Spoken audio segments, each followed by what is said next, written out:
Dienstag, 18:30 Uhr, Detroit Become Human. Ein wunderschön.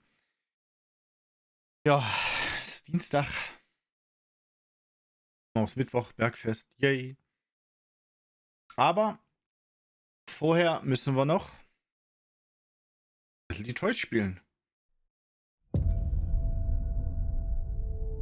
Und mal gucken, was da so abgeht. Nachdem wir letztes Mal mit Marcus die gewaltsame Revolution beschlossen haben. Ob Ihre Entscheidungen das letzte Mal wohl richtig waren? Mal sehen, was Sie jetzt tun. Da bin ich mir auch Willkommen ganz sicher. bei Detroit. Ich erkenne eine Abweichung. Tut mir leid, ich dachte, es gäbe ein Problem. Aber alles ist in Ordnung. Wahrscheinlich geht die dann noch im Hauptmenü irgendwie Enrage oder so. Greife jetzt auf die Extras zu. Ich gucke mir jetzt mal ein bisschen Artworks an. Die muss man freischalten. Wir haben ja genug. Da ist doch noch keiner da. Das Video würde ich dann gleich vertagen, mal ein bisschen, bis mal jemand am Schlüssel ist. Oh. Overlay verbergen. Okay. Das war unser erster glorreicher Moment mit Connor. Echt? Ja, gut. Irgendwas ist immer.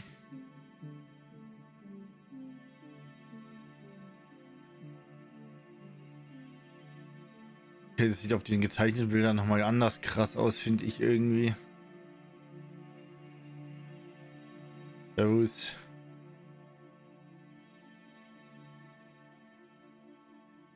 Okay, Concept Art von Connor. Oh, das sieht gemein aus.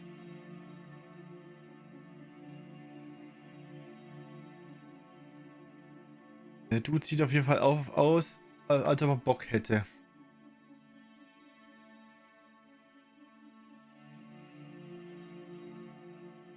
Uzilei. Ja gut, links normaler Officer, dann Squad und dann... Oder was, keine Ahnung.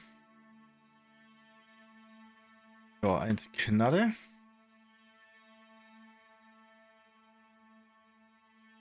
Das ist schon spannend, was sie aus dem Shop dann gemacht haben. War ja doch etwas viel größer. Zumindest den wir letztes Mal umgemodelt haben. Ich glaube, da wo der blöde Penner Kara abgeholt hat, der war auch nicht so wahnsinnig riesig. Auch sehr spannend aus mit dieser unvollendeten Brücke da im Hintergrund. Der Basketballkorb mitten auf der Straße. Okay. Da hast du dann wieder Eisenbahn, ja, hast wieder Brücken. Das Penner-Gesicht. Oh, läuft Formel 1, okay. Oder zumindest ist irgendwo Formelsport.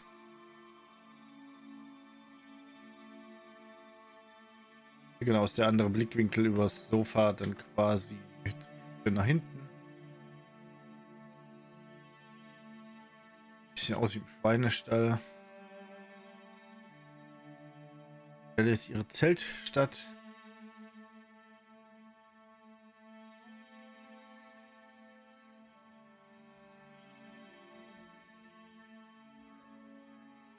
Die Schafe sehen, oder was, wenn Schafe sind, sehen auch lustig aus. Ich bin aber eher für die verschiedenen Outfits.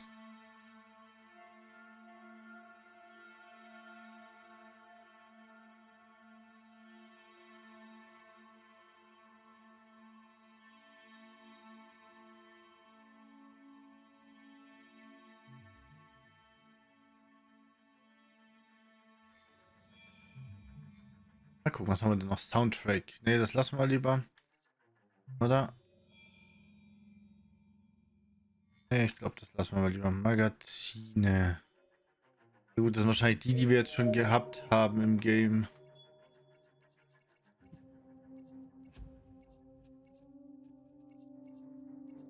Wenn ich jetzt noch wüsste,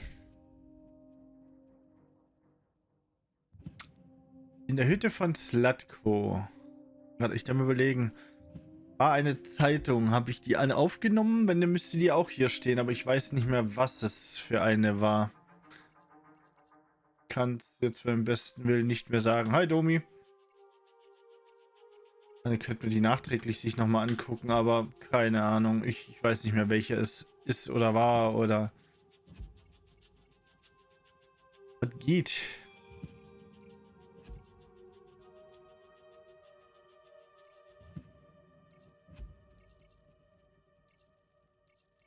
Gibt aber viel freizuschalten, liegt mich am Arsch, am Chillen und selbst. Ja, jetzt demnächst loslegen. Ich würde sagen, wenn du dann da bist, würde ich einfach mal die Sequenz da einfach starten. Weil, ja, ein bisschen Bewegung reinkommt. Wir treffen jetzt mal Marcus, Kara und Connor. Mal gucken, wie lange das geht. Dann könnten wir uns noch ein zweites angucken. Ansonsten starten wir halt direkt mit dem Game. My name is Marcus. My name is Connor. My name is Kara. I am one of them. This is our story. I think who Kara is, or how I would describe Kara, depends entirely upon who's playing her. Because you have the option to make her multiple different people depending on the choices she makes. Hello. But I think she does start out incredibly naive, incredibly innocent, and kind of hapless. I'm sure we used to be friends before I was reset. Maybe we can be friends again. She's a person who's characterized, I think, by empathy. She's a person who really, she just comes from her heart. You'll never leave me, right? Promise you'll never go. I promise. Kara, please! Are you okay? Are you hurt? Was gibt's denn Tolles? The really beautiful thing that I've Soweit alles okay. had the gift to be able to do Nichts is zu meckern, noch nicht viel. essentially build a person Essen, from the ja, ich ground hab's up, schon hinter because that's mir. what she's doing throughout the game, and with every experience she Muss has, sagen, every was? person she meets, she's building, you know, first emotions and then the sense of judgment, and it's sort of an exploration of what it is to be a human. Don't worry. Luther and I will be right Oh, here. Lasagne. Lasagne, diese gut? Müsste ich auch mal wieder. David and the creators have painted a really intriguing and engaging picture of a near future where we rely upon androids for a lot of our service class Fasziniert, wie die das machen und was nachher im Spiel wirklich rauskommt. That helps us, that handles our baristas and our drivers and our housemaids, and what is humanity, where we tap into it, how and why we treat each other the way Das that von we Grey's do. Anatomy, okay, keine Ahnung. My character Marcus has a really intriguing journey, becoming deviant, realizing that he actually has feelings and human Hab ich nie qualities gesehen. inside of him, and it's a really incredible ascension into becoming fully realized and coming to terms with what you actually deserve better Das ist krass, than gell? this in life. And not only do you want it for yourself, but you want it for your peers. We've come here to demonstrate peacefully and to tell humans that we are also living beings. All we want is to live free. You know what? This thing, Dad, is not your son. It's a fucking machine! I think that a group that feels marginalized, feels disenfranchised, feels like they deserve and have earned access to themselves and the environment around them, Oha. and are trying to figure out a way to Okay, so how sieht to Randale aus. get freedom. Connor is analytical. Connor takes things literally. He starts in the beginning place where he's very mechanical. He feels nothing inside, of course, and it's all just a system, a protocol that he's executing to get whatever he wants to happen, which is help humans stop deviants and to find the link between deviant androids. Noch nicht, aber ich fange die Aufnahme immer gern an mit einem Video oder sowas in der Richtung, einfach um es zu haben, und da geht noch ein bisschen was. Is it that hard to say? Stop it! Stop! But of course, over the course of the story, and depending on the player's choices, Connor can grow in many different ways. He can deviate from that procedure or not. Hi, Memphis. Moment of truth, Hank. Was geht? Am I a living being? Or just a machine?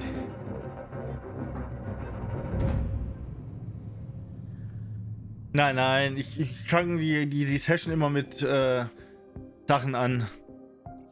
Mit Videos gucken. Das war jetzt nicht so lang, von dem her ein können wir noch. Ein können wir noch. Gucken wir uns das mal an mit Riot. Und dann geht's nachher ab, ja. Wir haben ja eine Game after Revolution game, gestartet. We try to challenge Heavy Rain. ourselves. For Detroit, auch noch we zocken. wanted to, first of all, to write a story that would be incredibly bending, which means the most non-linear story that we've ever created. And we wanted really the player to have the possibility to change the story, change his own journey. When you're writing at Quantic, you're writing for an interactive medium. You know, when you're working in television, you'll put a character in a difficult situation, and you as a writing team will argue about what would that character do. But ultimately, you have to decide what happens, and you just show the audience. What's interesting about interactive drama is you bring the player into that conversation, and it changes your job slightly as a writer, because your job is to provide a narrative context in which the player can write his own story. You're giving him this kind of narrative Lego that he's going to snap together into his own shape.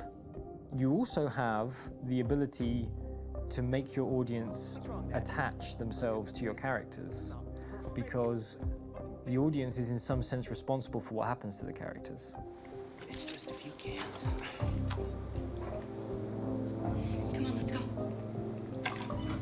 Hier geht's Max und Co. We have some cash now. You used me to steal that money. How could you do that? I trusted you. What is a bit specific about these scripts is how large they are. If you take a film script, there are about 100 pages. But here we have to deal with a script that is between 4,000 and 5,000 pages. Everything becomes bigger because we don't just tell one story, but we tell all the possible stories that can be told within this narrative space. On Act 3, our final act, we have around 1,000 different scenarios. And every one of those scenarios has to be as interesting, as passionate, as strong, and as emotional for the player. Opfer dich, ja Every genau. action that the player does, every interaction that is available to serve and tell Ich bin the auch story, gespannt, wie es and ausgeht. help the player understand who his character is, and build that character moment to moment.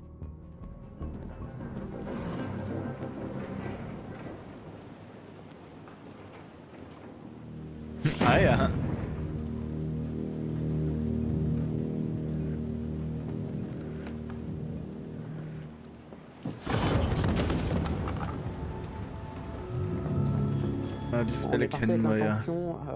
We started with the intention pretty early on that we would never lie to the player. So we implemented a visible tree structure in the game that players can consult during a scene or at the end of it, which shows exactly what they did and what they missed. There are games out there offering world exploration. We offer narrative exploration. You know, keeping control of such a wide and large story is a huge challenge. So same thing when you shoot with actors, because you will need to shoot many different versions of each dialogue, of each scene. For actors, it's a huge challenge. Because of the style of the game, you have so many different ways that the character can go. Every decision, it's what I call kind of choose your own adventure. Like every decision that the player makes, it's going to open up 40 more pages of material and experience that ties in, which means as a performer, you have to try to continue to make things feel real that the player might not ever see. But also that in performance, it's not always connected to a previous act. It's grueling, it's hard work, but it's a great team and I enjoy it. I was really frustrated, until I got to this point where I kind of was able to step outside of my own experience and even in a lot of ways my own process and be able to step outside of that and okay, this is something new, what do you need? How do I meet you there? How do I give you what you need and still feel like I'm doing what's right? And once I did that, then all of a sudden it got really fun. It was much freer and having to approach it in a new way and think about the player and think about how it serves them and what I'm doing for them or what I'm letting them into. It's really, I think, helped me grow in general. Remember, there's nothing on the left. That's all. So it's probably all there. And then make her come first, close. But I think you Überleg mal, du musst deine Fantasie haben, das ist der Wahnsinn.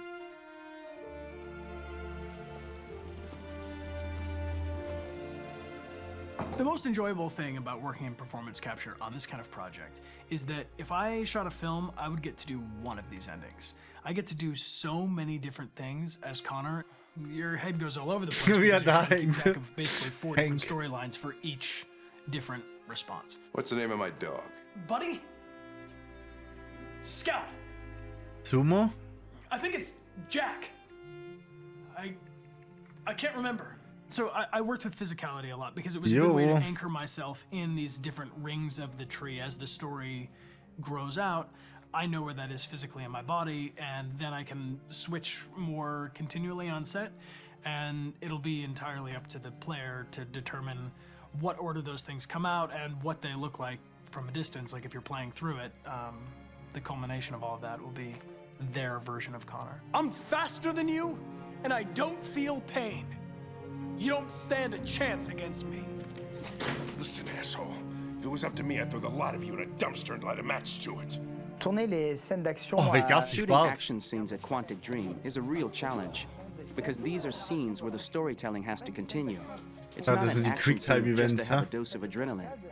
The stunts have huge consequences on the rest of the story. It's really a moment where we implicate the player and tell him that the choices he makes during an action scene will have a direct impact on the evolution of his story. My biggest challenge on Detroit has been managing the large number of animations that we received from motion capture.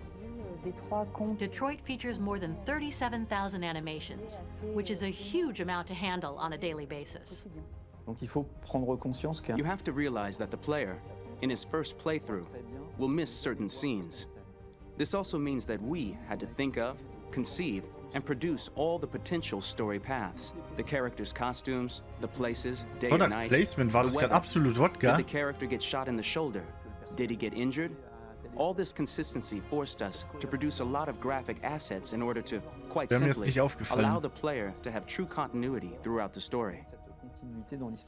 Honestly, we were even surprised by the challenges that come with such a big tree structure.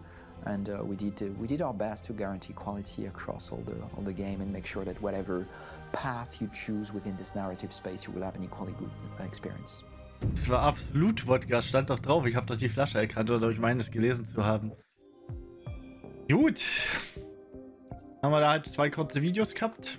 Das letzte war ein bisschen länger. Jetzt gucken wir uns die Verwirrte nochmal an. Und dann würde ich sagen, let's go. Oder? Legen wir los.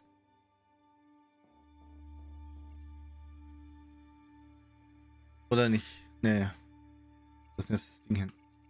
Mit die hier oben. Weg. So. Ja. Na dann.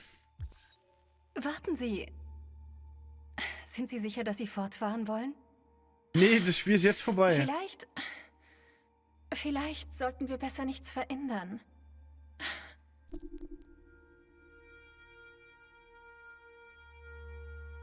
Warum stellst du mir die Frage, ob ich fortfahren will? Ja, natürlich will ich fortfahren. Wie Sie möchten. Okay, das war spannend. Das hatte ich so auch noch nicht. Das ist so sagenhaft hell.